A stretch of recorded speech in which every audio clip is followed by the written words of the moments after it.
शुरुआत हो जाए। बहुत बहुत शुक्रिया। और ऐसे में आज का मुद्दा बहुत महत्वपूर्ण है और हमेशा से जिस बात का जिक्र होता है कि चुनाव आएगा तो कौन से जातीय समीकरण पे किस उम्मीदवार को उतारा जाएगा, किस तरह से पार्टी जो है अपनी रणनीति को तैयार करेगी, तो लब्बो लुबाव यही मुद्दा है हमारा आज का, जिस पर आज जो है हम खास और विशेष चर्चा जो है वो करने जा रहे हैं।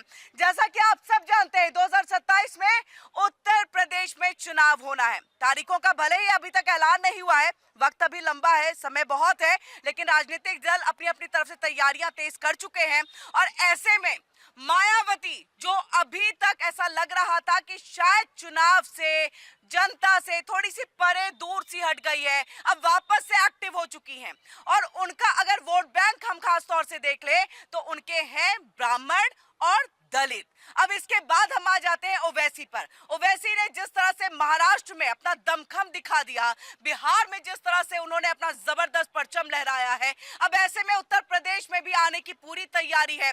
ओवैसी ने कई बयान जो है वो दे दिया कि भले ही कोई पार्टी हमें अपनाए ना अपनाए, लेकिन हम उत्तर प्रदेश में जो है जरूर जाएंगे। और अब हम वोट कटुए के तौर पर नहीं बल्कि एक निर्णायक भूमिका में जो है आएंगे। तो ऐसे में सवाल ये उठ रहा है, क्योंकि एक तरफ मुस्लिम वोटर, एक तरफ ब्राह्मण और दलित, तो क्या ऐसे में समाजवादी प्रमुख अखिलेश यादव की मुश्किलें बढ़ गई है? हमारा आज का ये बड़ा सवाल है। ये सवाल इसलिए उठ रहा है क्योंकि अखिलेश यादव की अगर हम रणनीति को देखें तो पीडीए और पीडीए के साथ एमवाई का समीकरण पहले चलता था, उसके बाद आप पीडीए पे आ गए, जिसकी वजह से लोकसभा का अगर चुनाव हम देख ले तो जबरदस्त, यानी कि 37 सीटों के साथ एक तरह से अखिलेश यादव ने जबरदस्त एक अपना दमखम दिखाया, अपने कद को जो है वो बढ़ा दिया। और उसी वक्त से कहा जा रहा था कि मुलायम सिंह यादव से भी कहीं ज्यादा कद जो है अखिलेश यादव ने लोकसभा के चुनाव के दौरान में अपना बढ़ाया है।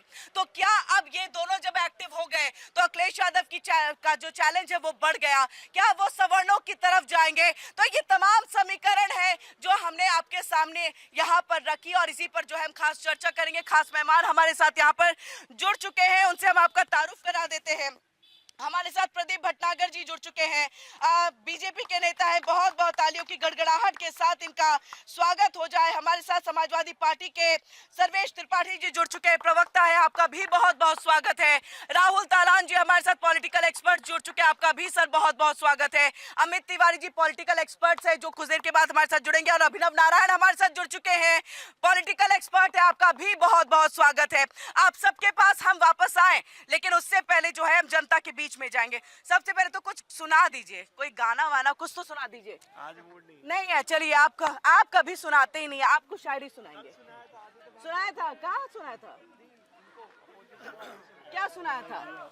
आज दोबारा रिपीट कर दीजिए। यूजीसी को लेके था। अच्छा, मैं हाँ, चलिए एक शायरी हो जाए। शायरी बोल दो एक। बिल्कुल, शायरी एक बोल देता हूँ। अभी क्या इरशाद कर दीजिए, सभी यहाँ पर तालियां बजा दीजिए जी। वैलेंटाइंस तो निकल चुका है, हाँ। ठीक उसी के ऊपर, लेकिन थोड़ा लेट हो चुका है, तो लेट ही सही, लेकिन मैं कह दे रहा हूँ। चलिए कोई बात नहीं। हाँ। प्यार करो किसी एक से, वाह। प्यार करो किसी एक से, वो भी किसी नेक से। प्यार करो किसी एक से, वो भी किसी नेक से। मंदिर का प्रसाद नहीं जो बांटते फिरो हर एक से। क्या बात है, क्या बात है, एक अच्छा मैसेज अच्छा गया। आप कुछ बताना चाहेंगे? आप लोग कोई कुछ सुनाना चाहेंगे? उनको देख करके अब तो किसी के मन में आया होगा कि कोई गाना वाना कुछ सुना दे। नहीं, चलिए ठीक है, चलिए पॉलिटिकली आप बता दीजिए, पॉलिटिकली आ जाइए। हाँ, क्या कह रहे हैं? ये तो यहाँ प्रपोजल पे आ गए, मैं सोचा चर्चा का विषय है। चलिए ठीक है, आपको चाहिए जो अभी 2027 के लिए सबके समीकरण है अपने अपने तैयार है, ऐसे में लग रहा है अखिलेश यादव की कुछ मुश्किलें बढ़ी हैं? बिल्कुल बढ़ेंगी इससे। हाँ, कैसे? उनकी आने की संभावना है नहीं। उनके आने की संभावना नहीं है? भाई इतने कॉन्फिडेंटली आप कैसे कह सकते हैं? बीजेपी की संभावना है। बीजेपी की संभावना 2024 में हाँ। लक बाई चांस हो गया। अच्छा। इतना एक कुछ मुद्दे, कुछ बयानबाजी बीजेपी की तरफ से गलत हो गई, जिसकी वजह से जिसका फायदा सपा ने उठा लिया। वो संविधान में कुछ बदलाव की जो बात जी थी, जी आप जी, उस वो बयान की 400 बात कर पार रहे हैं। वाला जो नारा था वो जो बैकफायर कर गया, उसकी वजह से सपा की सीटें बढ़ गई। लेकिन कोई उनके पास ऐसा मुद्दा नहीं है जिसको लेकर के वो आगे जाए। ठोस ना तो मुद्दा, वो करेक्शन पे बोल सकते, ना वो डेवलपमेंट पे बोल सकते। तो उनके पास जातिवादी और धर्मवाद करने के अलावा कोई विकल्प नहीं है जिससे कि बोल पाए। तो बोल सकते हैं, वो लैपटॉप दिया था। तो सभी दे रहे हैं, कौन नहीं दे रहा है? लैपटॉप दिया था उन्होंने। चलिए एक दूसरा कोई और पॉइंट? बस लैपटॉप स्कॉलरशिप दी थी बस। अच्छा, इसके अलावा और कुछ आपको लग रहा है कि मायावती और ओवैसी उनके लिए मुश्किल खड़ी कर देंगे? जी नहीं। उनके वोट बैंक को ले जी लेंगे? नहीं, ये अखिलेश चर्चा का यादव? विषय नहीं है। योगी जी को तो कोई हटाएगा ही नहीं। कोई हटाएगा ही नहीं, जनता ही नहीं हटाएगी, क्या कहेंगे? नहीं हटाएंगे। नहीं हटाएंगे। हाँ मैम जी, हाँ जैसा आपने बोला कि अगर ओवैसी यहाँ पे लड़ते हैं आके जो है यूपी में वो अपना प्रचार प्रसार बढ़ा रहे हैं, हाँ तो इसमें बीजेपी का फायदा है मेरे हिसाब से। वो फायदा इसलिए कि जो समाजवादी पार्टी का वोट है वो यादव और मुस्लिम है, हाँ जो बहुसंख्यक हैं, जो उनके फिक्स वोटर हैं। तो अगर ओवैसी यहाँ पे लड़ते हैं तो उनका वोट कटेगा, उनका मुस्लिम वोट वोट वो कटेगा। काटेंगे, हाँ। तो इससे जो है बीजेपी को फायदा होगा कहीं ना कहीं। और तो जो बार बार कहा जाता है कि बीजेपी की बी टीम है ओवैसी, तो मानते हैं आप भी क्या? हाँ, अगर अंदर की बात देखें तो बी टीम ही है। जनता को ओवैसी भी, अगर हाँ? हाँ नीचे की बात फायदा बीजेपी को ही फायदा होता है जब बीजेपी वोट को ही होता है। क्या आप लोग क्या मान रहे हैं, क्या लग रहा है आप लोगों को? अखिलेश यादव के लिए मुश्किलें होंगी या बीजेपी के लिए सवर्ण, अगर सब सवर्ण पे आ जाएंगे तो फिर बीजेपी के लिए मुश्किल हो जाएगी? कुछ नहीं। आप लोग मुश्किल होगी। बीजेपी के लिए मुश्किल कैसे, बताइए?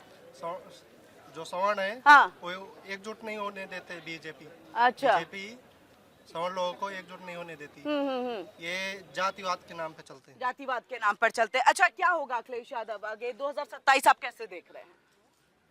जो भी होगा सामने आएगा, जो भी है। नहीं, फिर भी समीकरण तो देखते होंगे ना, समीकरण देखते होंगे। क्या लगता है समीकरण को देख करके? तो यही लगता है बीजेपी आनी चाहिए। बीजेपी आनी चाहिए, बीजेपी आनी चाहिए। आप क्या कहेंगे? बीजेपी आना चाहिए। बीजेपी आनी चाहिए। अच्छा, क्यों अखिलेश यादव के लिए क्यों चैलेंज आप लोग खड़े कर रहे हैं यहाँ पर? मतलब क्यों लग रहा है कि वो नहीं आ सकते? आप लोग में से आप? मैम अखिलेश यादव पूरा पॉइंटलेस है। पॉइंटलेस है? पॉइंटलेस है, हमेशा से रहा है। हाँ। बस यादव यादव करने से कुछ नहीं होता। ये जातिवाद हमेशा से उन्होंने किया, उसके अलावा उन्होंने कुछ नहीं तो किया अब तो ही वो पीडीए पे भी जा रहे हैं, एमवाई तो पहले था कोई उनका। किसी पे भी जाए, हम बीजेपी सपोर्टर है और हमारा बीजेपी से बस एक ही है। जी। ये जो यूजीसी लाए हैं ये पॉइंटलेस है, इसका कोई जरूरत नहीं है।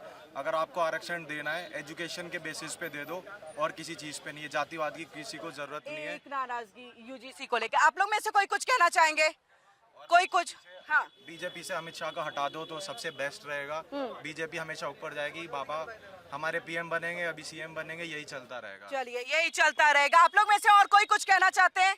चलिए हम सीधा यहाँ पर जो है अपने मेहमानों का रुख कर लेते हैं। अखिलेश यादव के लिए मुश्किलें, लेकिन यहाँ पर ये भी कहा गया है यूजीसी से जो है थोड़ी मुश्किलें बीजेपी को भी होगी। देखिए, सबसे पहले जनता मेरे बीच में खड़ी है जी, जिसने इस उत्तर प्रदेश की धरती पे भारतीय जनता पार्टी की एक तपस्वी और तपस्या करके सरकार आई है। सबसे पहले मैं उस जनता को नमन करूंगा, मेरा नमस्कार स्वीकार करना। ये सरकार आपकी है और इस सरकार को अगर वोट दिया है तो आपने दिया है, आपके हित के बारे में ही सोचा जाता है। अभी जैसे एसआईआर की बात करिए, वो भी इसीलिए करी गई है। ये तो हमें आपको पता है कि उत्तर प्रदेश के अंदर वोट तो बनता है मगर कटता नहीं है। अगर 23 साल के बाद अगर कोई चीज़ों की जांच हो रही है, क्या नहीं होनी चाहिए? अगर कौन जिंदा है, कौन मर गया, कौन कहाँ गया, नहीं होनी चाहिए? जब निर्वाचन आयोग एक निष्पक्ष, मतलब मुझे तो लग रहा है इनकी आवाज ज्यादा तेज है, आप लोग इतने खड़े, आपकी आवाज बहुत कम है। होनी चाहिए कि नहीं होनी चाहिए? भारत माता की आवाज नहीं आई, भारत माता की। जी, आप पूछिए, आप इनसे। देखिए, मैं बात जानता हूँ, चाहे मेरे घर में मेरे कोई बुजुर्ग या फादर मदर नहीं रहे, आज उनका आज भी नाम चल रहा है। मैंने फॉर्म भर के दिया कि नाम कटना चाहिए, नहीं कटा। आज तक उस चक्कर अगर नाम कटा, सरकार ये भी तो कह रही है कि चुनाव अधिकारी और चुनाव के जो अधिकारी वरिष्ठ कह रहे हैं, भाई आपका जिसका नाम कट गया है, आप 6 नंबर 7 नंबर फॉर्म भरिए पुनः और जमा करिए।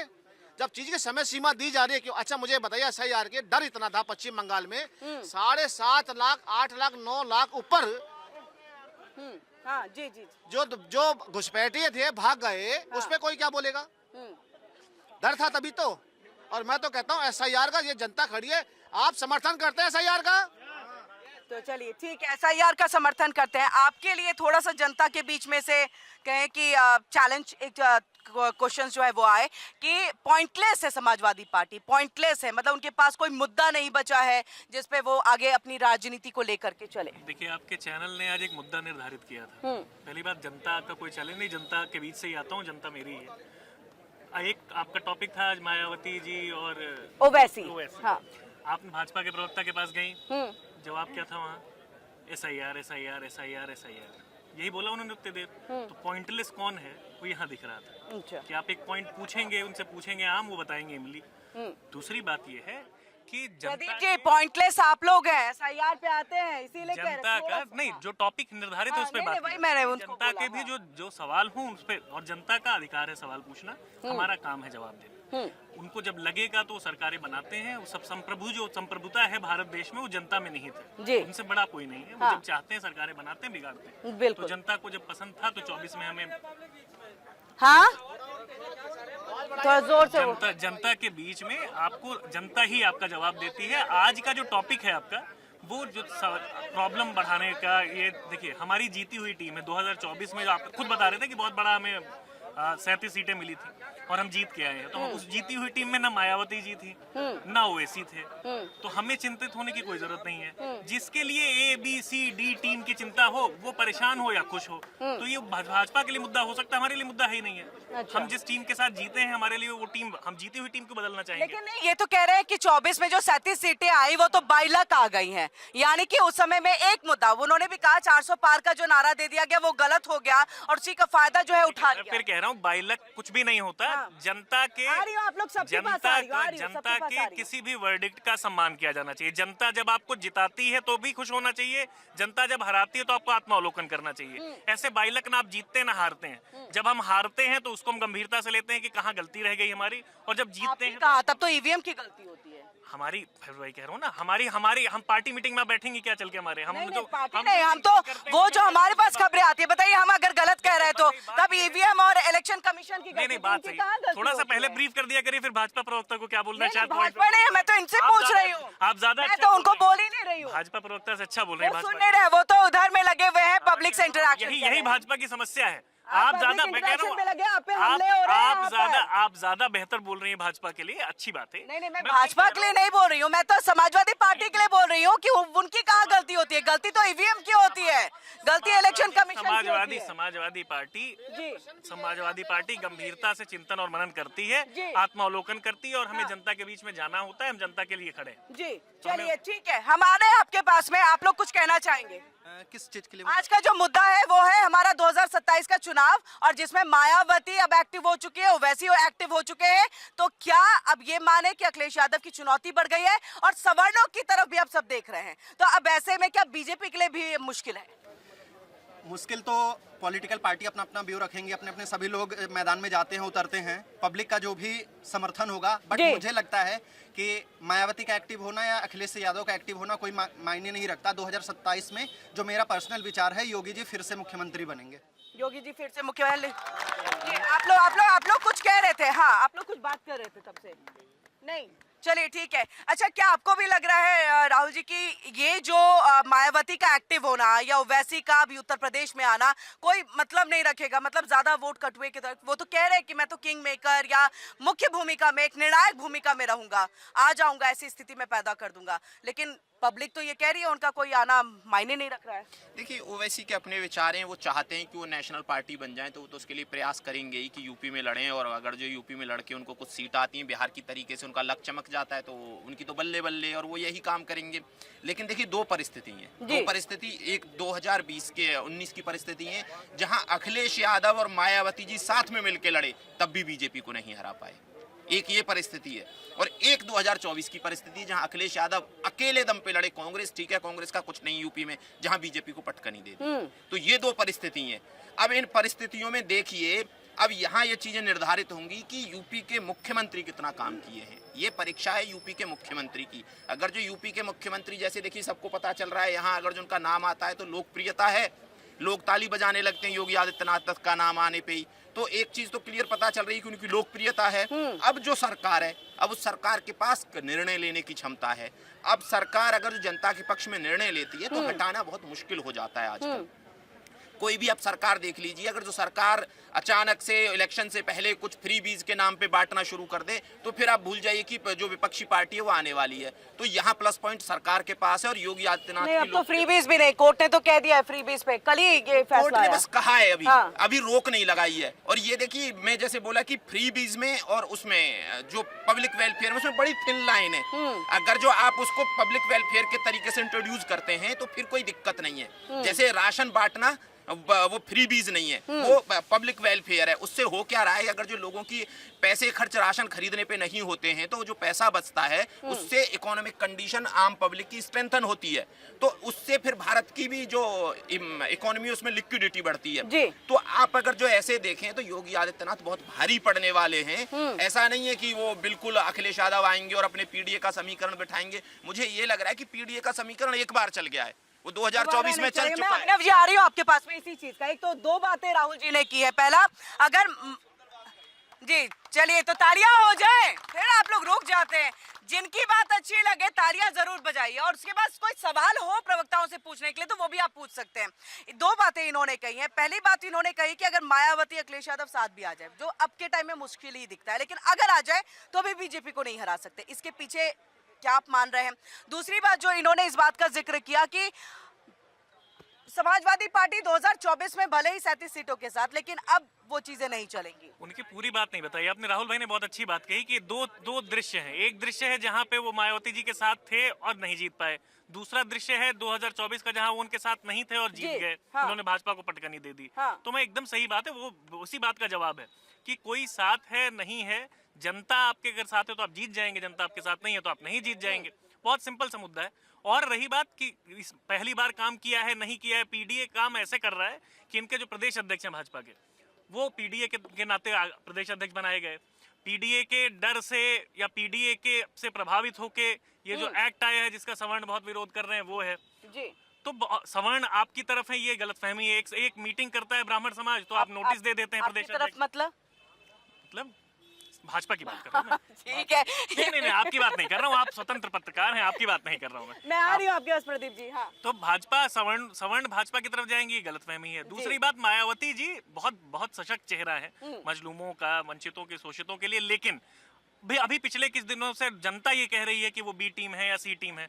तो जो उनका वोट बैंक है वो वहां जाएगा जहां जीतने की उम्मीद दिखेगी। अच्छा, तो आपको लग रहा है कि बी टीम जनता कह रही है। अभिनव जी, मैं आपके पास, प्रदीप जी आप कुछ बोलना चाहते हैं? फिर मैं आ रही हूँ। नहीं, अभी एक अध्यक्ष की बात कर रहे थे। वो एक समाजवादी पार्टी एक ऐसी पार्टी है कि पापा राष्ट्रीय अध्यक्ष, बेटा युवा मोर्चा के अध्यक्ष, चाचा राष्ट्रीय महामंत्री, इसमें सिमट के रह गई है। अरे भारतीय जनता पार्टी में आप पीडीए और ओबीसी ढूंढ रहे हैं। अरे भाई, या कम से कम जिसको बनाया है कम से कम जनता के बीच का तो है, परिवार का तो नहीं है। आपको तो परिवार का ही नहीं मिलता कोई अध्यक्ष। इसका जवाब दीजिएगा, लेकिन उससे पहले मैं अभिनव जी के पास में बहुत देर से हैं। अभिनव जी, क्या आपको लग रहा है ओवरऑल, अभी तक आपने सबको सुना, पब्लिक को भी सुना, आने वाले दिन 2027 किसके लिए चैलेंज आपको जो है वो दिखाई दे रहा है? देखिए किरण जी, जब बात राजनीति की होती है और जब हम राजनीति में अभी के परिप्रेक्ष्य में उत्तर प्रदेश के चुनाव के बारे में जिक्र कर रहे हैं तो लाजमी है कि हमें वहां के घटक दलों के बारे में भी बात करनी होगी। जैसे अन्य प्रवक्ताओं ने और लोगों ने कहा कि जिस प्रकार से मायावती का उत्तर प्रदेश में क्रेज घटा है, और यह स्वाभाविक भी है कि आप 2007 के बाद जब मायावती सरकार बनाती है उत्तर प्रदेश में और पूरे 5 साल का टेन्योर पूरा करती है और उसके बाद से एकदम से अभी तक 2026 तक 13 साल बीत जाने के बाद भी मायावती का वो वर्चस्व उत्तर प्रदेश की राजनीति में नहीं है, तो कहीं ना कहीं मायावती को आत्मचिंतन करने की जरूरत है। दूसरी बहुत बड़ी बात कि 19 में मायावती और अखिलेश ने एक साथ मिलकर चुनाव लड़ा तो वहां की स्थिति आपने देखा, 24 में देखा, तो कहीं ना कहीं मायावती अपने ही जो उत्तर प्रदेश में उनका कुनबा था उसको संभालने में लगी और अभी तक वो उस फेज पर नहीं पहुंच पाई है जहां पर उनको पहुंचना चाहिए। तीसरी सबसे बड़ी बात कि अगर हम राजनीति में बात कौन से फेज की बात कर रहे हैं? जो 2007 से 2012 का दौर था, जब मायावती दलित और खास करके अपर कास्ट में ब्राह्मणों का इंटैक्ट वोट एक तरीके से मायावती को पड़ा था, वो अभी भी नहीं हो पाया है। और अखिलेश यादव की जब बात करते हैं, 2024 की लोकसभा चुनाव की बात करते हैं, तो बिल्कुल दमखम दिखाया अखिलेश यादव ने अकेले और साथ में, लेकिन जो महागठबंधन की बात करते हैं, पीडीए की बात करते हैं, वो चुनाव तक ही सीमित रहा, उसके बाद अभी तक वो रोल बैक नहीं कर पाए हैं। तो कहीं ना कहीं जी आ रही हो आप दमखम की बात करते हैं, अगर कांग्रेस अपने सारे सीट पे अगर विधानसभा पे अपने कैंडिडेट खड़ा कर देती तो अखिलेश यादव क्या उतने वोट पा सकते? नहीं पाते। दोनों ने ज्वाइंट इलेक्शन लड़ा था, इस वजह से उनके इतने वोट मिले हैं। जहाँ एसपी के कैंडिडेट है वहाँ कांग्रेस कैंडिडेट नहीं है, और जहाँ कांग्रेस कैंडिडेट है वहाँ एसपी कैंडिडेट नहीं है। आप ये क्यों नहीं बोल रहे हैं? आप सिर्फ उनकी तरफ आप एक तरफ कांग्रेस सपोर्ट कर रही है, कांग्रेस आ रही, अखिलेश एक और साथ, हाँ। अखिलेश को सपोर्ट जरूर कर रही है, लेकिन अपना ही जो सीट है वो टर्न अप करने में सक्षम नहीं है। नहीं, बात है, हाशिए पे तो कांग्रेस भी है ना, हाशिए पे तो कांग्रेस भी है। मौजूद ही नहीं है उत्तर प्रदेश के अंदर। तो यही तो बात आप कर रहे हैं ना। नहीं, जो किया अखिलेश यादव ने वो तो अकेले दम पे कांग्रेस किया, समझिए। कांग्रेस ने क्या किया है कि उन्होंने हाँ। बोला कि आप हमें स्टेट में सपोर्ट कीजिए, हम आपको सेंटर में सपोर्ट करेंगे। हाँ। दोनों की जुगलबंदी है। ये आप भी तो एक्सप्लेन कीजिए ना, आप जो जुगलबंदी चल रही है स्टेट के अंदर कांग्रेस और सपा है, और स्टेट के अंदर भी कांग्रेस सपा है, वहां पे चलिए, चल रहे इसका हैं। जवाब हम सर्वेश जी से ले लेते हैं जी। ये वो कह रहे हैं कि जुगलबंदी है कि स्टेट में आप हमारी मदद करिए, यानी समाजवादी पार्टी की मदद करिए, और नेशनल तौर पे हम आपकी मदद करेंगे, कांग्रेस की करेंगे। देखिए, जुगलबंदी अलायंस में तो है ही है, हम साथ में हैं गठबंधन में। ये वाला केवल इनको पता है, वो हमें नहीं पता, कांग्रेस को भी नहीं पता, लेकिन गठबंधन में तो है ही, इसमें कोई अच्छा, ये गलत तो नहीं मान कह रहा ले रहे हूँ। हैं आपकी बात। नहीं, गठबंधन में मैं कह तो रहा हूँ, गठबंधन में। आइए इधर आ जाइए, इधर आ जाइए। हाँ, अरे आपका आ रहे हो, इनका हाँ। कश्मीर में महबूबा मुफ्ती के साथ गठबंधन था 2016 में। हाँ। अगर वो हमारी बात नहीं मानते हैं, हाँ। आपके रिजल्ट बताते हैं, अलायंस बताता है, हाँ। उनकी बात हम नहीं मान रहे, हमारी बातों मान रहे हैं। चलिए, हाँ, नहीं मान रहे, ठीक है। गठबंधन है हमारा कांग्रेस से, इसमें कौन सी नई बात है? नहीं नहीं, उनका सवाल ये है कि हमने कहा अकेले उन्होंने अपने दमखम पे अपना कद जो है वो बढ़ाया। अब इसके बाद उनका ये कहना है कि यहाँ पर एक तरह से समाजवादी पार्टी का सहयोग जो है वो कांग्रेस करेगी, और नेशनल तौर पर जो है कांग्रेस का सहयोग समाजवादी पार्टी करेगी। ये जुगलबंदी है इनकी। नहीं, जुगलबंदी अगर ऐसा होता है तो बिल्कुल हम उसका सहयोग करेंगे, वो हमारा सहयोग करेंगे, हम उनका सहयोग करेंगे। गठबंधन का मतलब यही होता है, गठबंधन का धर्म यही होता है। गठबंधन का मतलब यही होता है कि नहीं, हाँ या ना? गठबंधन है, हाँ या ना, मतलब कि आपका जो सवाल है वही बेबुनियाद है। नहीं, गठबंधन है, अग्रीमेंट की कॉपी मेरे पास नहीं पहुंची, आपके पास होगी। चलिए, ठीक है। हाँ, कुछ कह रहे थे। देखिए, बहुत गठबंधन की बात कर रहे थे। देखिए, आपने भैया आपने गठबंधन की बात करी, बहुत बढ़िया। देखिए, पहले तो बुआ भतीजे हुए, वो गठबंधन भी देखा, फिर दो नहीं, मैं आ रहा हूँ भाई आपके पास। बिल्कुल सही कह रहे हैं आप, बिल्कुल सही कह रहे हैं। हाँ, आपका गठबंधन हुआ था सर यूपी के अंदर, हाँ, और मायावती जी ने 6 महीने के बाद चीफ मिनिस्टर के बाद सरकार गिरा दी थी। हाँ, बिल्कुल बिल्कुल बिल्कुल। हाँ। अगर गठबंधन हुआ तो कुमारी मायावती जो है ना मुख्यमंत्री बनी किसकी वजह से? भारतीय जनता पार्टी की वजह से मुख्यमंत्री बनी। ठीक है जी। और मुलायम सिंह भी अगर मुख्यमंत्री बने ना तो भी भारतीय जनता पार्टी की वजह से चेहरा बने मुख्यमंत्री का। ये तो कोई पूछने वाला उन्हें कोई नहीं था, पहली चीज तो। अब नहीं, चुनाव सुनिए, देखिए मुलायम सिंह, ठीक है, मैं मानता हूँ आप, ठीक मैं है, भाई, ठीक है। चलिए, गठबंधन होना हर पार्टियों में होता है, गठबंधन होता है। मैं आपकी बात को बिल्कुल सही कहता हूँ। अगर मुख्यमंत्री बनाया अखिलेश जी, हाँ। मैं कह रहा हूँ अगर मुलायम सिंह जी को मुख्यमंत्री बनाया, इसलिए बनाया हम आप जनता ने कि हमारा ध्यान और हम विकसित कर सके। आज इस नोएडा में यहाँ धरती पे आप खड़े, क्यों डरते हैं आज आने से अखिलेश जी? आज अगर जी क्यों डरते हैं अखिलेश जी? डरते हैं नोएडा की अभी दादरी आए थे, 1 महीना नहीं हुआ, क्यों? इन्हीं को पता है, डरते हैं। अरे नोएडा में मैं डरता हूँ कि मेरा हश्र युवराज मेहता जैसा ना हो जाए। अच्छा, इसीलिए डरते हैं। कहता रहा हूँ, क्यों डरते हैं यहाँ पे आके? अगर ये नोएडा अथॉरिटी ना बनी होती तो अखिलेश यादव जैसे इंडस्ट्री, साहिबाबाद इंडस्ट्री एरिया के जो पार्क थे ना, वो बेच दिए प्लॉट में। वो तो शुक्र है यहाँ पे आपके पार्क बचे हुए हैं। साहिबाबाद इंडस्ट्री एरिया जितना भी साइड 2, साइड 3, साइड 1 पार्क भी नहीं छोड़ दे, बेच दिए। मैं कह रहा हूँ बेच दिए। अरे इनके काले कारणों में क्या बताऊं, मुझे बताइए ना कितना छोड़े गए थे। चाचा पे पूर्वांचल था बैग लाने के लिए, एक पे पश्चिम था रामगोपाल यादव जी पे बैग लाने के लिए, एक पे कानपुर था। सब बटे हुए थे चाचा बटे, कहाँ से कितने बैग आने। अगर प्रदेश का विकास समझ होते, इस प्रदेश का विकास अगर सब मिलके करते तो आज प्रदेश कहाँ से कहाँ होता है। आज प्रदेश में बैटरी गाड़ियाँ क्यों चल रही है, आज सड़कें क्यों बन रही है, इन्होंने क्यों नहीं बना दी। साइकिल ट्रैक बनाया तो रोड छोटा कर दिया। अरे भाई, इनके लिए विकास करना है, इनका टैक्स का पैसा है, इस जनता, ये यहाँ की जनता है, इनकी जरूरतें हैं, ये क्यों आज खड़े? तो 37 वोट ऐसे ही थोड़ी ना आए होंगे, बिल्कुल। कुछ तो काम देखा गया होगा। हाँ, मैं तो कह रहा हूँ आपकी विधानसभा में 111 विधायक हैं। हाँ। अरे कहीं जगह तो बताइए किसी ने एक अच्छा सा कोई अपने विधानसभा में कोई काम करा हो कि उसको गिनती कराए। अच्छा, काम की गिनती आप करा दीजिएगा, लेकिन उससे पहले राहुल जी बताइए, हम जातीय समीकरण पे वापस आते हैं, क्योंकि ये बिल्कुल नहीं कहा जा सकता कि जातीय समीकरण के बिना कोई भी पार्टी जो है वो जीत जाए। अब ब्राह्मणों पर हर किसी की नजर हो रही है, चाहे हम मायावती की बात करें, चाहे हम अखिलेश यादव की बात करें, चाहे हम बीजेपी की बात करें। बीजेपी के लिए तो कोर वोट बैंक के तौर पर श्रवण है ही है यहाँ पर। तो अब ऐसे में क्या बीजेपी के लिए अब ये चैलेंज है? अब तक तो हमने अखिलेश यादव की बात की, अब क्या बीजेपी के लिए भी बड़ा चैलेंज है? क्योंकि उनके पास में मुस्लिम आएंगे नहीं, मतलब जिस तरह की राजनीति है? देखिए बीजेपी ने कई बार लुभाने की कोशिश की है मुसलमानों को, लेकिन आते ही नहीं है। मुसलमानों के लिए बीजेपी अछूत हो गई है, वो वोट देते ही नहीं है। बीजेपी ने तो बहुत प्रयास किए, पसमानदा ड्राइव चलाई कि पसमानदा आ जाएंगे, पसमानदा वेलफेयर की बात की, लेकिन जब रिजल्ट आता है और फॉर्म 20 नजर आता है, फॉर्म 20 पे नजर डालते हैं तो पता चलता है कि 2-4% वोट भी नहीं मिलते हैं मुसलमानों के बीजेपी को। तो ये एक तरीके से सही चीज नहीं है, मुसलमानों को इस चीज पे सोचना चाहिए। क्योंकि देखिए बीजेपी ने कभी भी ऐसा नहीं है कि सरकार ने कोई भेदभाव किया है, जो भी योजनाएं बराबर मुसलमानों को मिली है और मुसलमानों ने सबसे ज्यादा योजनाओं का फायदा उठाया है, जो भी केंद्र सरकार की योजनाएं चल रही हैं, और मुसलमानों को उनका फायदा हुआ है और उनकी आर्थिक स्थिति अच्छी हुई है। तो एक तो ये चीज है। दूसरी चीज देखिए, यहाँ पब्लिक ने जो, यही पब्लिक का मैंडेट है, ये पब्लिक वो है जो कहीं वर्किंग क्लास है, कहीं काम कर रहे हैं, और बहुत सारे उनको पता चलता है पब्लिक की अगर जो पॉकेट में पैसा है ना, तो पब्लिक तब सरकार का समर्थन करती है। अगर जो यहाँ योगी आदित्यनाथ का जब नारा लगता है सब लोग उस नारे पे हाथ उठाते हैं, तो इसका मतलब ये है कि लोकप्रियता है, बहुत ज्यादा लोकप्रियता है। उस लोकप्रियता को बीट कैसे करेंगे?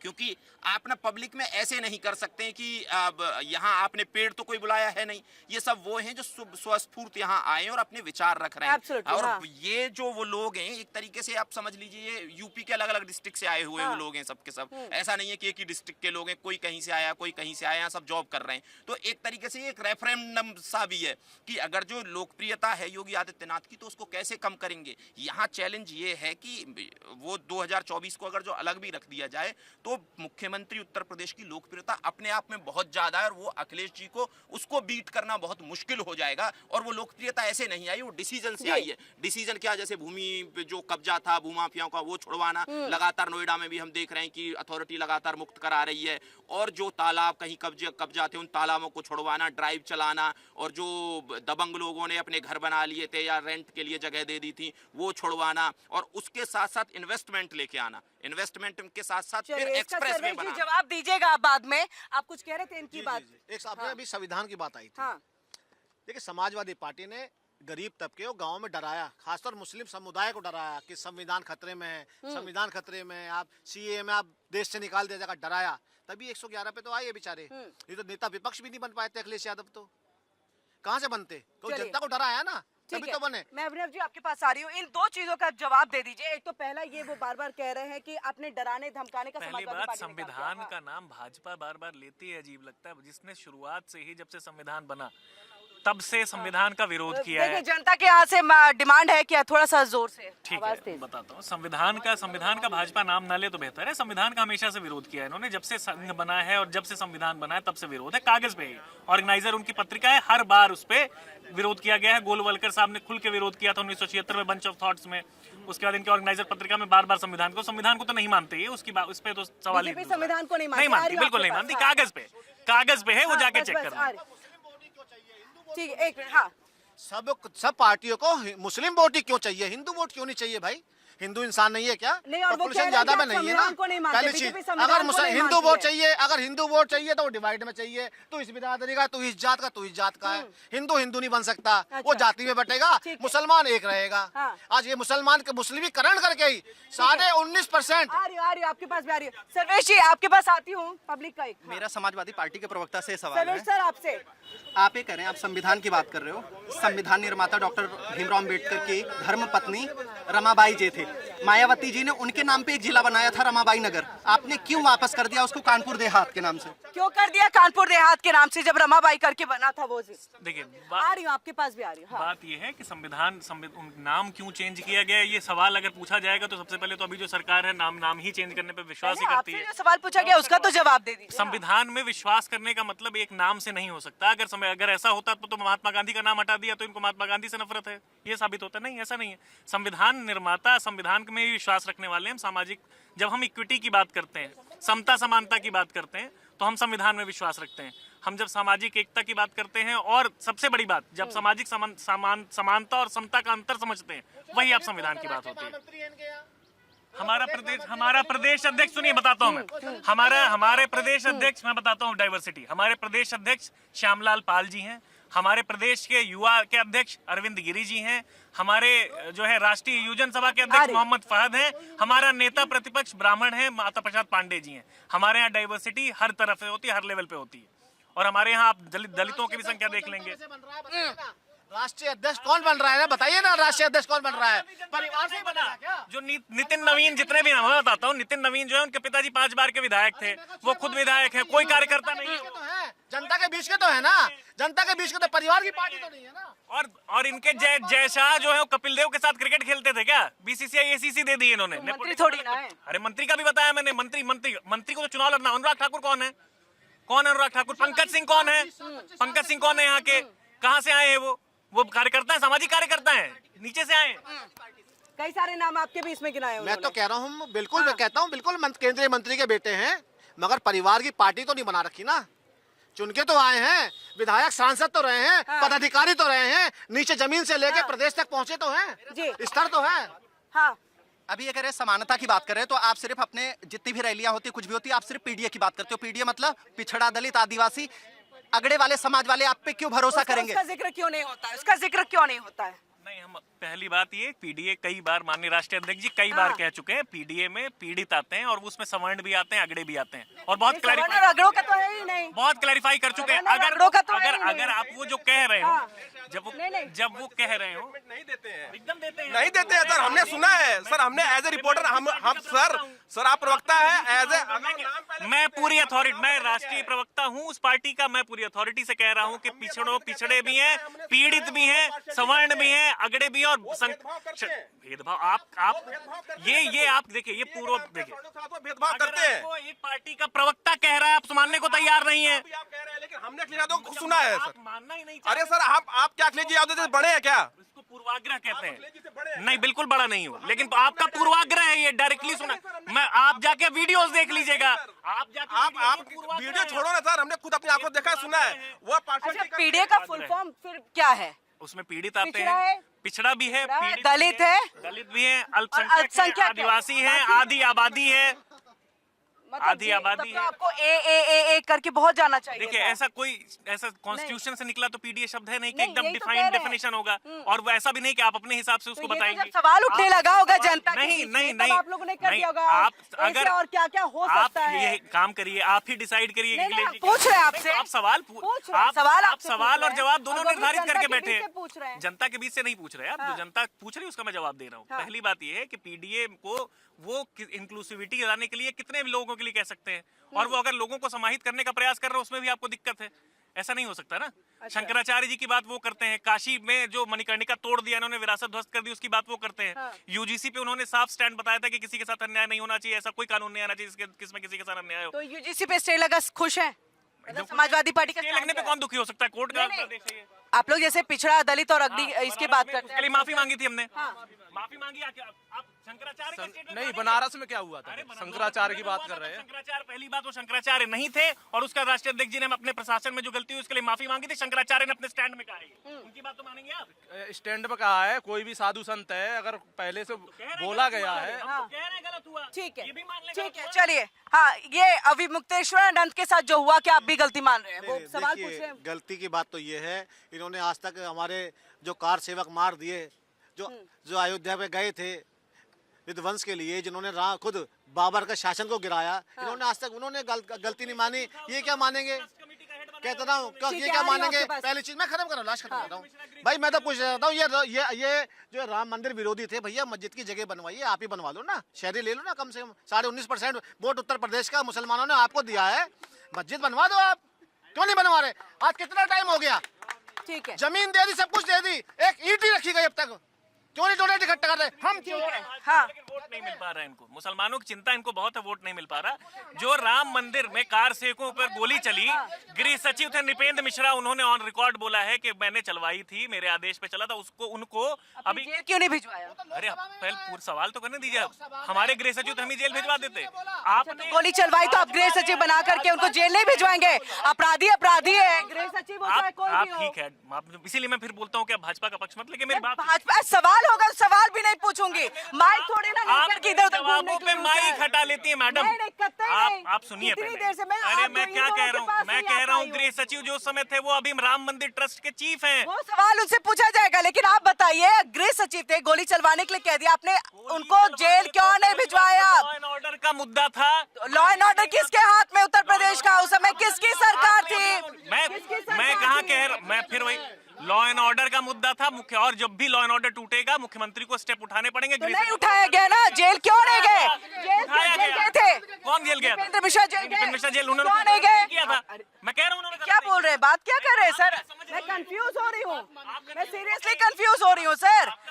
नहीं, मेरा बौद्धिक स्तर बहुत अच्छा है, लेकिन आप जिस तरह से बातों को घुमा रहे हैं ना, उसे चीजें समझ नहीं आ रही है। आपने अभी कहा गृह सचिव है, कैसे जेल भिजवा देते हैं? आज के समय में जो बुलडोजर चल रहा है ना, जो भूमि अधिग्रहण का मामला है, हाँ। जितने माफियाओं ने किया है, 100% सही है। तो मान लीजिए चलिए 3.5 लाख करोड़ की जमीन छुड़वाई है। सुनिए, 3.5 लाख करोड़ की जमीन छुड़वाई है समाजवादी पार्टी के नेताओं से। ठीक है, चलिए अब हम अभिनव जी, ठीक है। आप नहीं समझे पब्लिक का स्टेटमेंट। आप कहते हो राम मंदिर पे गोली चली सही थी, राम मंदिर पे गोली चली सही थी। राम मंदिर पे गोली नहीं चली थी। राम मंदिर कार सेवकों मैं सही जो उसका मैंने बोला गृह सचिव थे उस समय के, वो ट्रस्ट के हेड हैं। तो अभी क्या है? अच्छा, मेरा एक सवाल, मेरे बौद्धिक स्तर को थोड़ा ठीक कर दीजिएगा प्लीज। अभी वो आपके उनके ट्रस्ट के सचिव बने हैं, क्या बने हैं? अध्यक्ष बने हैं, अध्यक्ष बनाए, ठीक है, उन्हीं से पूछ रहे हैं। देखिए इशारा भी उधर ही है। अभी बने, जब ये कार सेवकों पे गोलियां चलाई गई थी, आपने जेल क्यों नहीं भिजवाया? मेरा एक छोटा सा सवाल है, और प्लीज आप मेरे बौद्धिक स्तर को अच्छा कर दीजिए, मैं मान जाऊंगी आपको। भाजपा के किसी भी प्रवक्ता से ये सवाल पूछने की हिम्मत मीडिया में किसी की नहीं है। क्या बात कर रहे हैं? सुनिए, इससे पहले ये प्रॉपर मुद्दा उठ चुका है, और आप नहीं, आपके अलावे आपके जो समाजवादी पार्टी के एक और प्रवक्ता है, उस दिन वो मौजूद थे यहाँ पर, और तब उनसे ये बातचीत हुई थी। अब मेरा सवाल का जवाब दीजिए, पहले अपराध किया, मतलब सुनिए, आप अपनी गलतियों को अगर छिपाना चाहते हैं तो फिर प्लीज ये आप मीडिया पे मत जाइएगा, अपनी गलतियों को आप मत छिपाइए। मैं इनसे सिंपल क्वेश्चन पूछना चाहता हूँ। अभी इन्होंने कहा कि अगर भाजपा जो है मुसलमानों का रहनुमा है तो काहे नहीं ये कर देते वो कर देते। अगर आप रहनुमा हैं तो आप बताइए, मुसलमानों को आपने आजम खां के अलावा यूपी में क्या किया? दर्री उठाने और कुर्सी लगाने के अलावा आपने मुसलमानों के लिए क्या किया? बिहार में भी यही पूछा क्या करना चाहिए था मुसलमानों के लिए? क्या करना चाहिए वो तो आप बता। अच्छा, ये भी हम सबके रहनुमा हैं, हम सबके रहनुमा हैं, हमारे लिए सब बराबर है, पहली बात। दूसरी बात, हमारे यहाँ जो भी कोई हिंदू मुस्लिम नहीं देखा जाता किसी निर्णय में, ना देखा जाएगा। एक्सप्रेसवे पे हिंदू मुस्लिम अलग अलग नहीं चलते, 10-90 अलग अलग नहीं चलते। चलिए ठीक है, बातें सर्वेश जी, हमारे भी सवाल का जवाब गोल गोल घुमाते हैं, जनता के भी सवाल का जवाब आप गोल गोल घुमाते हैं। अब ये मत कह दीजिएगा वो बीजेपी से आते हैं। हाँ, मेरा सीधा सा सवाल है ये यहाँ पर अभिनव जी, कि जो ये हम बार बार बात कर रहे हैं मायावती का आ जाना या ओवैसी का आ जाना, तो ऐसे में एमवाई समीकरण पहले था, समाजवादी पार्टी एमवाई समीकरण यादव और मुस्लिम को लेकर। अब क्या ऐसा लग रहा है कि ओवैसी ने मुस्लिम समुदाय के लोगों पर अपनी एक पकड़ बना ली है और वो अखिलेश यादव से छिटक सकते हैं, समाजवादी पार्टी से छिटक सकते हैं, और इसके बाद उनको अब ब्राह्मणों का रुख करना पड़ेगा? देखिए, स्वाभाविकता अगर हम पिछले चुनाव पर भी नजर डालेंगे, खास करके बिहार के चुनाव को देखेंगे, तो मुस्लिम जो वोट बैंक है वो अब ऐसे परिस्थिति में पहुंच गई है जहां से वो एक स्वाभाविक रूप से अपना एक विकल्प तैयार करने की ओर जुटी हुई है। और उसी कड़ी में जब हम मुस्लिम की बात करते हैं तो ओवैसी ने बहुत बड़ा फैक्टर रोल प्ले किया था बिहार चुनाव में, और सीमांचल के इलाकों में 5 सीट हैदराबाद से कोई आकर के बिहार के चुनाव में 5 सीट ले आना, ये बहुत बड़ी बात होती है। और यही अब उत्तर प्रदेश के चुनाव में भी ओवैसी करने जा रही है, क्योंकि मुस्लिम अब विकल्प के रूप में होगा। बिल्कुल, अब सीट कन्वर्जन कितना होता है इस पर अभी हम बात नहीं करेंगे, लेकिन कहीं ना कहीं वो इम्पैक्ट डलेगा, और वो इम्पैक्ट कहीं ना कहीं घाटा किसको पहुंचाएगा? समाजवादी पार्टी और कांग्रेस को पहुंचाएगा, क्योंकि जो मुस्लिम और यादव का कंसोलिडेट वोट बैंक है वो कहीं ना कहीं एकजुट जाता था। अब उसमें अगर सेंधमारी होती है तो उससे नुकसान किसका होगा? वो समाजवादी पार्टी और कांग्रेस का होगा। मायावती के लिए नुकसान, इसीलिए मायावती ज्यादा फैक्टर रोल इसीलिए नहीं प्ले करेगी क्योंकि अभी भी वह जो आक्रामक रूप है वो अख्तियार नहीं कर रही है, और उसका कहीं ना कहीं खामियाजा भारतीय जनता पार्टी को उत्तर प्रदेश के चुनाव में मिलने जा रहा है यहाँ पर। इसका जवाब मैं आपसे लूंगी, लेकिन ये बताइए, क्योंकि आपसे जब बात हो रही थी हमारी, आपने कहा था कि उत्तर प्रदेश में ये नहीं होने वाला, वहां के मुस्लिम जो हैं वो बिहार के मुस्लिम जैसे नहीं है कि बाहर से आए हुए हैं, तमाम बातें चीजें हुई, तो आपको क्या लग रहा है कि उत्तर प्रदेश के मुस्लिमों का क्या रुख रह सकता है? देखिए, मैं अभी भी मानता हूँ और मेरा ये बिल्कुल साफ मानना है कि उत्तर प्रदेश में ओवैसी का कोई मैजिक आपको दिखाई नहीं देगा। वो फिर जमानत जब्त करवाएंगे। यहाँ सीधी लड़ाई होगी एसपी और बीजेपी में। ये बिल्कुल डायरेक्ट फाइट है। हाँ, बसपा जरूर थोड़ा रोल प्ले कर सकती है। बसपा को 2024 के इलेक्शन में, लोकसभा इलेक्शन में 10% से थोड़े कम वोट मिले। अगर जो बसपा बढ़ाती है वोट, तो वो या तो ये नहीं कह सकते हैं कि वो नुकसान किसको होगा। नुकसान बीजेपी को भी हो सकता है और नुकसान समाजवादी पार्टी को भी हो सकता है। क्यों? रुकिए। अच्छा, मैं सुनिए, जो बसपा है, बसपा का वोट बहुत सारा बीजेपी को शिफ्ट हुआ है। शिफ्ट क्यों हुआ है? वो राशन की वजह से शिफ्ट हुआ है। तो अगर जो बसपा का जो कोर वोट है वो बीजेपी को शिफ्ट हुआ है, अगर जो बसपा स्ट्रांग हो जाती है तो बीजेपी ये सोच रही होगी कि हो सकता है कि ये पीडीए वाला गठबंधन जो वो नुकसान पड़ जाए। लेकिन अगर जो बसपा स्ट्रांग होती है इसमें 27 वाले इलेक्शन में, तो एक तो ये नुकसान होगा। दूसरा, वो बोल रहे हैं ओवैसी का कि ओवैसी का बीजेपी को फायदा होगा। देखिए, ओवैसी को कोई वोट ही नहीं मिलने वाली है बीजेपी में। मेरी ये बात ध्यान रखिएगा और मैं बता देता हूं क्यों। क्योंकि यूपी के मुसलमान का टेम्परामेंट बिहार के मुसलमान से अलग है। यूपी का मुसलमान जो है, यूपी का मुसलमान, आप आज़ादी से पहले की बात करिए, जब यहाँ पहला रेफरेंडम हुआ था तो मुगल जो मुस्लिम लीग थी, मुस्लिम लीग को यहाँ से 57 सीट मिली और वो मुसलमान आज भी यहीं, गया 1% था लेकिन आज भी यहीं है। और वो मुसलमान, यहाँ का मुसलमान बिहार के मुसलमान से ज्यादा चेतना रखता है। उनको पता है, पॉलिटिकली ज्यादा चेतना है और उनको ये भी है कि वो ओवैसी को नेता नहीं मानेंगे। क्योंकि जैसे ओवैसी है ना, यहाँ ऐसे बहुत सारे मुसलमान हैं। यहाँ ऐसा नहीं है जैसे ओवैसी बड़ी फैमिली से आते हैं, यूपी में बहुत मिल जाएंगे। हाँ, पहले तो बता दूं मैं कि जो बिहार की आप बात कर रहे हैं बार बार, अगर असली में देखा जाए ना, पीछे जाए तो हम भी पैदा नहीं हुए थे, तो राजनीति बिहार से शुरू चलती थी और बिहार ने बड़े बड़े दिग्गज नेता भी दिए हैं। जी, मैं आ रहा हूँ यार, मैं आ रहा हूँ। आप ये ना बोलिए ना, आपके पास आ रहे हैं। मैं ये ना बोलिए ना कि बिहार का मुस्लिम जो है वो मूर्ख है। आप ये कहना चाहते हैं ना? मूर्ख नहीं, वो बोल रहे हैं उनका टेम्परामेंट जो है वो अलग है। बस समझे नहीं। मैं कहता हूँ अगर उनकी सोच ऐसी है, नहीं, आप सोच की बात करें। देखिए, ऐसा है, देश का नागरिक चाहे बिहार का हो या उत्तर प्रदेश का हो, उसे कहाँ वोट देना, कहाँ नहीं देना है उसको पता है। रही उत्तर प्रदेश की बात, देखिए उत्तर प्रदेश के अंदर जनता को पता है कि किसको वोट देना है, किसका भला किसका नहीं है। देख, हमसे कुछ गलतियां हुई तो हम 203 से 300 से ऊपर घट के नीचे आ गए जी, और उनको सुधार हमने करा और कर भी रहे हैं। चीज आज भी सुधार कर लीजिए। गलती तो एक यूजीसी भी हो चुकी है, गलती तो हो चुकी है ना यूजीसी। देखिए, इलेक्शन से पहले ये ऐसी गलती करते हैं। देखिए, तब किया था कि संविधान बदल देंगे, संविधान बदल देंगे। विपक्षियों ने वो संविधान की किताब उठा ली है ना, अब वो गलती मान रहे हैं। अब इलेक्शन में जब कुछ दिन रह गए, 1 साल भी नहीं है इलेक्शन में, इन्होंने यूजीसी की गलती कर दी। चलिए, तो यूजीसी की गलती सुधारेंगे। बिल्कुल। देखिए, यूजीसी की बात तो ये है, अगर यूजीसी तो पहले से लागू था, उसमें कुछ परिवर्तन किया गया, जिस चीज को विपक्ष ने किस तरीके से उठाया, ठीक है, कुछ चीजें हुई हैं, सुधार भी नहीं, युवाओं ने उठाया। मैं आ रहा हूँ। युवाओं ने उठाया। आ रहा हूँ। अगर कोई, मैं देखिए, अगर कुछ, मैं आ रहा हूँ, वही बोलो, अगर कुछ चीजें देखिए, रुक जाइए, एक बार पब्लिक से जवाब दें। आरोप मत लगाइए विपक्ष पे। ये आपकी बीजेपी की गलती है, आपके सांसद है, आपकी कमेटी है। नहीं, ये विपक्ष का बनाया गया नहीं है। बेसिकली योगी आदित्यनाथ को टारगेट करके, क्योंकि योगी आदित्यनाथ एक बेस वोट जो उनका है वो जनरल कास्ट का है, इस चीज को टारगेट करके ये बनाया गया है और ये चाहते हैं कि मोदी के बाद किसी और आपका कहना है कि उनके ही अंदर खाने, उनके लिए एक तरह से रणनीति जो है वो रची जा रही है। बिल्कुल, ये रणनीति है। और जो कह रहे हैं यूजीसी से, बीजेपी में ही योगी आदित्यनाथ के लिए एक तरह से मुश्किलें खड़ी करें। बता दीजिए, कुछ आइडिया लग रहा है? सेंट्रल से। हाँ, देखिए, ऐसा नहीं है कि ये रणनीति है। नहीं। देखिए, हुआ क्या है यूजीसी में, एक तो सुप्रीम कोर्ट ने बोला है ना, नहीं, पहले सुप्रीम कोर्ट ने बोला कि यूजीसी सुप्रीम कोर्ट ने ये बोला था कि यूजीसी में सुधार करने की जरूरत है, लेकिन उन्होंने ये नहीं बोला था कि किसी को दबाव करके किसी को ऊपर कर दो। पहली चीज, आपने किसी को दबाया और किसी को ऊपर कर दिया। और दबाया किसको?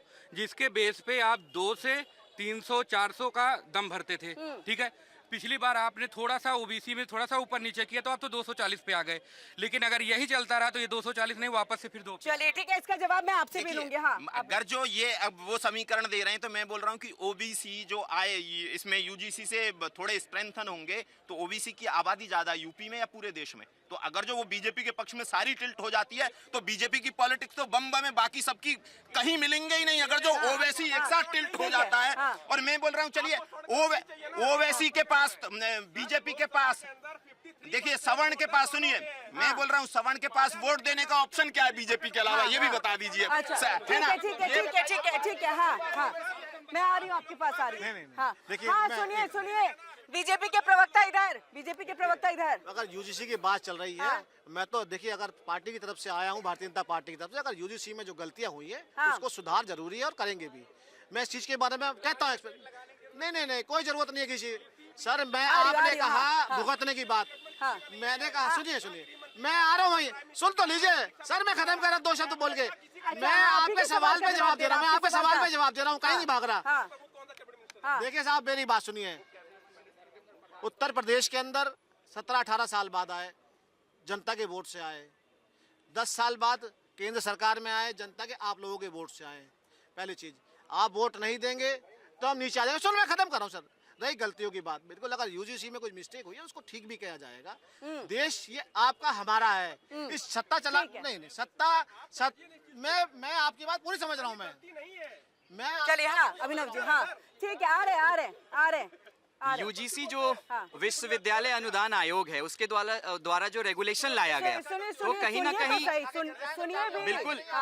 बिल्कुल अगर हम देखेंगे, ठीक है आप लोग उठाएंगे नहीं आपको, हाँ ठीक है हाँ सेवा कर जनता ही उठाएगी ना। यूजीसी की बात कर रहे हैं तो बिल्कुल ये कहीं ना कहीं जो सरकार अभी वर्तमान सरकार है उससे कहीं ना कहीं चूक हुई है, और उस चूक पर मेरे समझ से सामने आकर के उसको क्लैरिफाई करना चाहिए, उसमें जो गलतियां हुई उसमें सुधार करनी चाहिए। अभी तक जैसा इन्होंने भी कहा कि किसी भी उच्च तबके के पदाधिकारी या भारतीय जनता पार्टी के उच्च अधिकारियों का इस पर कोई बयान नहीं आया, और सभी लोग इस पर बयान देने से बच रहे हैं, तो कहीं ना कहीं ये शंका जाहिर करती है कि आपका मनसा क्या है इसको लेकर के। दूसरी बात कि अगर यूजीसी में जिस तरीके से रिफॉर्म की बात करते हैं, आप एक तबके को लाते हैं, लेकिन कहीं ना कहीं जो सवर्ण समाज है, जो अपर कास्ट जिसको आप लोग कह रहे हैं, वो कहीं ना कहीं उसको आप साइडलाइन कर रहे हैं। उनको आपने पहले ही मान लिया कि ये एक तरीके से कल्प्रिट है और वो गलती करेगा, तो आपने एक प्रीजुडिस माइंडसेट धारण कर लिया, और जब प्रीजुडिस माइंडसेट धारण हो जाता है तो वो लॉ के अगेंस्ट होता है, वो संविधान के अगेंस्ट होता है, तो कहीं ना कहीं इसमें भी सुधार होने की जरूरत है। तो मुझे लगता है कि भारतीय जनता पार्टी को इस पर आकर के सबसे पहले आप लेना चाहिए। अब जाति की बात, यहाँ पर बात होनी चाहिए मेडिकल इंफ्रास्ट्रक्चर कैसे डेवलप हो, यहाँ पर बात होनी चाहिए शिक्षा व्यवस्था कैसे सुदृढ़ हो, यहाँ पर बात होनी चाहिए कि रोजगार का सृजन कैसे हो, और वहाँ उस परिवेश में हम लोग फंसे हुए हैं जहाँ पर हम लोग जाति में उलझे हुए हैं, जहाँ पर यूजीसी के रिफॉर्म्स पे उलझे हुए हैं, जहाँ पे यूजीसी के रेगुलेशन पे उलझे हुए हैं। ये भारत के विकसित भारत 2047 के ये बिल्कुल विरुद्ध है, और अगर इस तरह का माहौल रहा तो आने वाले समय में मुझे लगता है कि भारत जो अग्रसर दिशा की ओर ना जाकर के पीछे की दिशा में बढ़े। जाते हुए जी, अब सर्वेश जी वाइंड अप का समय हो रहा है, तो मुझे यही बताइएगा, क्योंकि एक तरफ से पब्लिक के बीच से कि हमारी नाराजगी जो है मोदी से है, प्रधानमंत्री से, तो वो तो चलिए लोकसभा का चुनाव हो गया, निपट गया। अब विधानसभा का चुनाव है, योगी सरकार से उतना ही प्यार है, कैसे निपटेंगे? देखिए हम अपनी जो नीतियां हैं उन पे अब देखिए भाजपा का अब जो बता रही केंद्र और राज्य के बीच में 2 इंजन है, वो एक दूसरे को खींच रहे हैं, इसमें कोई सब पूरी जग विदित है। ये 2 इंजन पहले खींच रहे थे, अब डिब्बे एक दूसरे से लड़ रहे हैं, अनिल राजभर ओम प्रकाश राजभर एक दूसरे से लड़ रहे हैं, निषाद अलग लड़ रहे हैं। तो इनकी अपनी जो कमियां हैं वो इनको खुद ही हरा देंगी, और हम अपनी नीतियां जो हमारे जनता के बीच में है, हमारे लिए रोजगार मुद्दा है, हमारे लिए गरीबी मुद्दा है, हमारे लिए शिक्षा मुद्दा है, और यही बेसिक मूलभूत मुद्दे हैं जिनके नाते आपको जनता के बीच जाना चाहिए, वही हमारा रास्ता साफ है। केवल एक ही मुद्दा है, एम एंड वाई, बाकी इसके अलावा कुछ छोड़ दिया इन्होंने, अब तो एम भी छोड़ दिया इन्होंने, मुस्लिम को छोड़ दिया है। नहीं, ये रामगोपाल यादव ने बोला था कि हम कोई बाहरी की जरूरत नहीं है, हम जो है अपने दम पे जो है। मुस्लिमों को छोड़ना हो गया तो एक तरह से तो हुआ, क्योंकि बड़ा वोट बैंक है, वो बुनियाद बात है, इसका क्या मतलब है? बड़ा वोट बैंक है, क्योंकि महाराष्ट्र देखिए, बिहार कहीं भी देखिए, देख लीजिए, उत्तर प्रदेश और बिहार में छोड़ा तो देखिए क्या हुआ। उत्तर प्रदेश में ओवैसी का कुछ नहीं है, ओवैसी से जोड़ के मुसलमानों को मत देखिए, ये ऐसा नहीं है। मुसलमान हमेशा से सरकारें बनाते और गिराते रहे हैं, और अच्छा, तो लोकसभा में एमवाई समीकरण क्यों नहीं चला रहे थे? वो भी उतने ही उत्तर प्रदेश के हैं जितने हम हैं, जितने आप हैं, और वो भी भारत के लिए भी उतने ही है। ये ओवैसी अकेले वो नहीं कर सकता। अच्छा, तो एमवाई के बाद सीधे पीडीए पे क्यों आ गया? एमवाई का जिक्र लोकसभा में सुनाई नहीं दिया। पीडीए में ए अल्पसंख्यक बोला था, ये भी नहीं पता है आपको? तो अल्पसंख्यक है ना। नहीं, आप मुझे लग रहा है कि आप पर्सनली अटैक बहुत ज्यादा करते हो सर्वेश जी। नहीं, आपको पता नहीं है, आपकी बौद्धिक क्षमता खराब है। ये पर्सनल अटैक मत करिए, कोई फायदा नहीं होगा पर्सनल अटैक से। मेरे अगेंस्ट बोल के आपको एक सिंगल वोट नहीं मिलने वाला है, एक सिंगल वोट नहीं मिलेगा, ठीक है? आपकी पार्टी को भी नहीं मिलेगा, ठीक है? तो आपने ये बौद्धिकता पे और मैं आराम से सवाल पूछ रही है, आप आराम से कहिए। मैं भाई मैंने आराम से बोला ना, मैंने आराम से बोला कि MY छोड़ करके आप PDA पे चले गए। अब अल्पसंख्यक में ये चीजें नहीं है, अल्पसंख्यक में नहीं चीजें। अरे आप चले जाते हैं आधी आबादी। अल्पसंख्यक किसे बोलते हैं? अल्पसंख्यक किसको बोलते हैं आप? अल्पसंख्यक कौन है? माइनॉरिटी में कौन है? सारे जैन भी आते हैं, जैन भी आते हैं, मुसलमान भी आते हैं, जो भी माइनॉरिटीज है सब मुसलमान। क्यों नहीं है माइनॉरिटी? बताइए आप माइनॉरिटी कैसे मुसलमान माइनॉरिटी है? आप प्रूफ कीजिए ना सर। अरे प्रूफ कितनी माइनॉरिटी, कितना आप मेजोरिटी क्या है? 14% माइनॉरिटी नहीं होगी। 22% का मुसलमान का यहाँ पर जनसंख्या में है, ठीक है। उसके बाद अगर आपका देखा जाए, अगर ब्राह्मण देखा जाए 5% है, तो माइनॉरिटी कौन हुआ? जैन कितने % है? अरे ब्राह्मण समुदाय, ब्राह्मण रिलीजन नहीं है। ब्राह्मण जाति हो सकती है, ब्राह्मण धर्म है। ब्राह्मण मुसलमान धर्म है कि नहीं है? ठीक है, मुसलमान धर्म है ना, मुसलमान धर्म है ना। संविधान जाति पे माइनॉरिटी पे नहीं बोलता।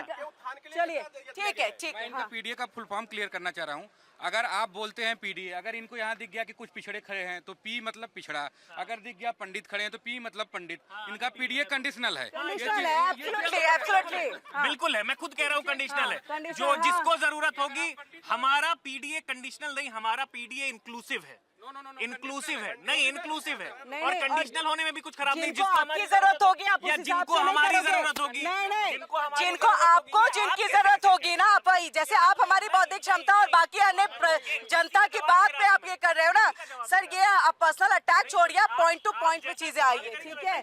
सवाल मेरा बहुत जायज था, सवाल मेरा बहुत जायज था, आपको बुरा लग गया ये अलग बात है। आज के परिप्रेक्ष्य में कंडीशनल का मतलब पलटू हो गया, क्योंकि आप कभी पंडित हो जाते हो, कभी पिछड़ा हो जाते हो, समझ रहे हैं आप जो। हाँ, और दूसरी चीज अभी अखिलेश यादव ने एक पत्रकार से पूछा कि आप क्या हो, तो उसने बोला मैं पंडित। बोले तुम जीत जाओगे, अगर तुम ठाकुर होते। नहीं तुम नहीं जीत जाओगे। तो ये क्या, अभी थोड़ी देर पहले आप, मैंने फिर कहा कि इंक्लूसिव है हमारा। चलिए ठीक है, मैंने फिर कहा इंक्लूसिव। ठीक है, ठीक है। चलिए इसी के साथ हमारी इस गर्मा गर्म बहस में आज के लिए बस इतना ही। मुद्दा गर्म है, शो तालियों की गड़गड़ाहट के साथ यहाँ पर उसका समापन हो जाए। मालूम है वक्त की कमी है, लेकिन आप लोगों के पास में सवाल बहुत ज्यादा है। आप सभी का बहुत बहुत शुक्रिया हमारे साथ यहाँ पर जुड़ने के लिए। इसी के साथ रुकेंगे एक छोटे से ब्रेक के लिए। इंडिया डेली पर खबरों का सिलसिला लगातार जारी है। देखिए इंडिया डेली 24/7 अब आपकी स्मार्ट टीवी पर। इंडिया डेली मौजूद है सभी डिजिटल प्लेटफॉर्म पर लाइव और लगातार। इंडिया डेली 24/7 हर दिन राष्ट्र को समर्पित।